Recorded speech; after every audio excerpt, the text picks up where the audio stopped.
নং ওয়ার্ডবাসী তথা নারায়ণগঞ্জবাসী সিদ্ধিরগঞ্জ থানাবাসীকে আমি আমার মাননীয় সংসদ শামীম ওসমানের পক্ষ থেকে ঈদের শুভেচ্ছা জানাচ্ছি। আমি খালি শুনে আসতেছি সিটি কর্পোরেশন থেকে সুবিধা দেয়, কিন্তু সুবিধা আমরা পাই নাই। হ্যাঁ, সুবিধা পাই বলতে আমরা আমাদেরকে কিছু ব্লেসিং পাউডার দেওয়া হয়, এতটুকুই। আইনের ড্রাম দিয়ে যে অফিসের সামনে, তখন আমরা নিজের উদ্যোগে যারা আমরা কুরবানি দেই বা এলাকাবাসী যারা কুরবানি দেয় তাদের নিজ উদ্যোগেই আইসে এখানে ব্লিচিং পাউডার লওয়া যায়, আমরা বলে দিই। আর পরিষ্কার পরিচ্ছন্ন ময়লা নিষ্কাশন যেগুলো এগুলো যারা আমরা গরু জব করি, যারা গরু জব করে তাদেরটা তারাই করে।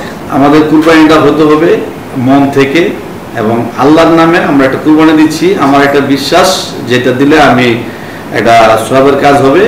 আর কুরবানির মাংসটা আমরা সাধারণত যেভাবে মানে বিভিন্ন মাওলানা বা বিভিন্ন হুজুর থেকে আমরা যেভাবে শুনি যে মাংসটা যদি আমরা এই গরিব মুসলিম বা যারা অসহায়, যারা কুরবানি দিতে পারে না, তাদের মধ্যে যদি আমরা বন্টন করে দেই, তাহলে সেই ক্ষেত্রে হয়তো একটা সওয়াব আমরা পাবো।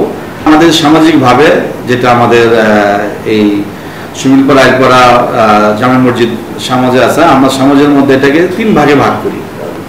পুরো গরুটাকে আমরা 3 ভাগে ভাগ করে কাইটা মাইক্রা 3 ভাগে ভাগ করে 1 ভাগ আমরা সমাজের মানুষকে দিই, 1 ভাগ আমরা গরিব মিসকিনকে দিই, আর 1 ভাগ আমরা নিজেদের খাওয়ার জন্য রাখি। এভাবে আমাদের সমাজে এটা দীর্ঘদিন ধরে চলে আসতেছে। আসলে আমরা কুরবানির ঈদের মধ্যে ঈদ উপহার বলতে আমরা গরুর মাংসটাই দিই। আমাদের একটা টার্গেট থাকে বা আমাদের একটা বাজেট থাকে, আমরা এলাকায় যতটুকু সম্ভব পারি 1-2 হাজার পরিবারের মধ্যে আমরা প্রতিবর্ষে দিয়ে আসি। এবার দেখি আল্লাহ কতটুকু তৌফিক রাখছি, কতটুকু দিতে পারি। এবার আশা আছে দেবো ইনশাল্লাহ। 6 নং ওয়ার্ডবাসী তথা নারায়ণগঞ্জবাসী সিদ্ধিরগঞ্জ থানাবাসীকে আমি আমার মাননীয় সংসদ শামীম ওসমানের পক্ষ থেকে ঈদের শুভেচ্ছা জানাচ্ছি।